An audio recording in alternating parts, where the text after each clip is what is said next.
la cuestión política va muy vinculada en cuanto a las políticas públicas. Y una de las políticas públicas que más me inquieta es la referente a la violencia que sufrimos las mujeres. Sufrimos la violencia en cuestión política, sufrimos la violencia en las calles, sufrimos la violencia en el aspecto laboral, sufrimos la violencia en el aula. Me ha tocado muchas veces la jurídica y escuchar muchas historias de mujeres que sufren violencia. Y en ese sentido, yo les he preguntado a las mujeres, ¿qué es lo que quieren que haga? ¿Cómo quieren que las ayude? Les cuestiono a las mujeres y les pregunto, ¿cuál es el tipo de violencia que han sufrido? Les explico que está la violencia psicológica, que está la física, que está la económica. Y les pregunto, ¿qué es lo que quieren que haga? Porque generalmente nosotros tenemos que dar el preámbulo. El hecho es que jamás pensé que esa pregunta me la tenía que hacer a mí misma. Sí, sufrí violencia. Y entonces, ¿cómo le haces tú que das asesoría? ¿Cómo le haces tú para responderte esa pregunta y decir, ¿qué es lo que quieren que hagan por ti? Alrededor mío, las personas, mis amigos, mis familiares, todos me dicen, haz esto, haz aquello. Y les digo, a ver, necesito tiempo, necesito ayuda para poder tomar una decisión. Entonces, tengo el conocimiento de leyes, tengo el conocimiento de instituciones. Sé cuáles son los pasos. Pero sé que antes de acudir a cualquier instancia, lo que se tiene que hacer es responder esa pregunta, ¿qué es lo que quieres hacer? Y entonces, lo que hago es acudir a apoyo, porque antes del jurídico está lo espiritual, lo personal. Yo me sentía quebrada, sentía que que mi proyecto ya no estaba vivo, que lo habían matado. Y la persona que me da la asesoría me dice, ¿por qué has llegado hasta este punto?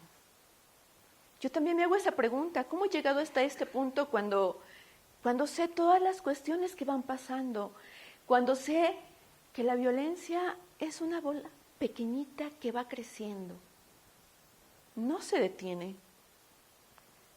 Va creciendo. Tendrás la ilusión de que se detiene, pero no es así. Lo que pasa es como les han contado muchas veces, lo de la olla caliente donde están los sapos, que se le va aumentando el calor y los sapos se van acostumbrando hasta que fallecen. Así es la violencia. Te vas acostumbrando a vivirla. Se te va haciendo común, la vas haciendo parte de tu vida, hasta que no ocurre algo que te hace despertar. Todos los demás observaban, porque la única persona capaz de decidir y decir, ya no más, es uno misma. Y entonces acudo con la persona que me va a ayudar en este duelo y en este procedimiento, en este seguimiento para poder tomar una decisión. Nadie puede tomarla más que tú. Y me dice, como primera tarea, haz una lista de las cosas buenas y de las cosas malas. Ok. Y también quiero que te hagas una pregunta. ¿Cómo sería tu vida con él y sin él? Ok. En el momento en que empiezo a hacer las respuestas, es un momento verdaderamente doloroso.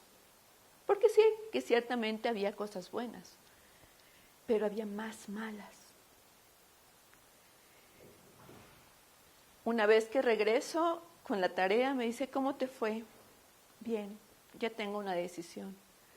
¿Y qué has pensado? Tengo Antes de decir lo bueno y lo malo, quiero comentar cómo me proyecto con él. Ok, te escucho. Mi primer escenario. Lo primero que veo si sigo con esta persona, ¿cuál es? Me veo enferma. ¿Ok? ¿Y cuál es tu segundo escenario? Me veo en prisión. ¿Y cuál es tu tercer escenario? Me veo muerta.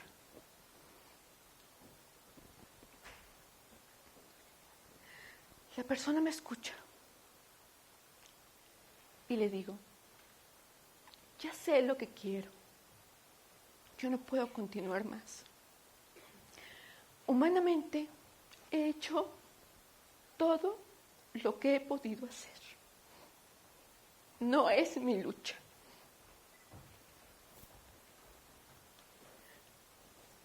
Y entonces me dice, ya tienes tu decisión, ya no la vas a cambiar, ¿verdad?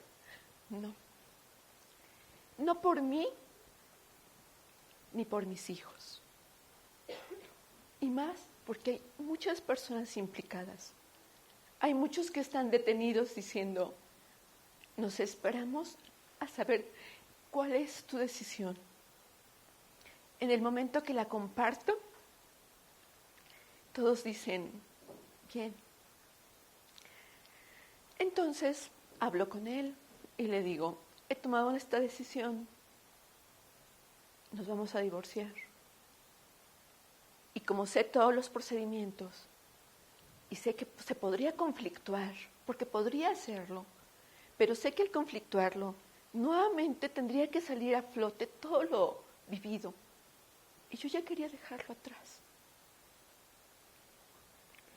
Y le digo, va a ser divorcio voluntario, estos son los términos del convenio, ya no vas a hablar conmigo, vas a hablar con otra persona. Él acepta. No podía decir que no. No podía negarse. Le convenía. Dentro del mismo convenio, yo voy a citar que se necesita ayuda. La ayuda la están tomando mis hijos y la estoy tomando yo. Pero también él la necesita. Entonces, dentro del convenio señalo que él también tiene que ir a ayuda para poder convivir con los menores. Porque ¿de qué caso tiene que los menores están trabajando en su autoestima, en su relación, en construirse a sí mismos? Cuando viene él y es un factor tóxico y ellos están tratando de estar sanos, entonces acepta. Y me dice, quiero hablar contigo. Y entonces le comento a la persona que me está haciendo el seguimiento, es que quiere hablar conmigo. No, tú no hablas con él a solas. Si es que quisieras hablar con él, ve acompañado. Ok, no. Le digo, yo no quiero volver a hablar con él. No, ni sola ni acompañada. Entonces le digo, no, hasta el momento en el que vayamos a firmar el convenio, yo voy y hablo contigo. Antes no. Y entonces recuerdo, muchas mujeres actualmente sufren violencia y tuvieron la intención de hablar con él. Se entrevistaron. Erróneamente fueron solas. Y ellas no pueden contar su historia. No se va sola. Para el caso de que tengan la posibilidad y crean que se van a poder solucionar las cosas, no se acude sola. Gracias a todo el apoyo que yo he tenido, a todos esos lazos que se han entretejido en torno a mi persona, yo he salido y salí más fuerte. Y entonces, el día que hay que firmar el convenio, él acude. No puede negarse. Y le pide a las personas que están ahí que por favor salgan. Me preguntan, ¿quieres que salgamos? Y les digo, bueno, van a estar afuera. Sí, cualquier cosa estamos afuera. Ok. Entonces él se queda y me dice, yo te quiero ofrecer una disculpa por todo lo que ha pasado. Le digo, tomo tu disculpa y la acepto. Y la acepto porque yo quiero vivir en paz. Yo quiero tener la posibilidad de cortar y volver a reconstruirme a mí misma. Solo por eso tomo la disculpa. Porque a partir de eso dejo atrás todo lo que ya no quiero seguir cargando. Porque mi vida va a ser diferente desde este momento hacia adelante. Ya no voy a tener el temor de seguir, de brillar o de querer que no se moleste por X o por Y o por Z.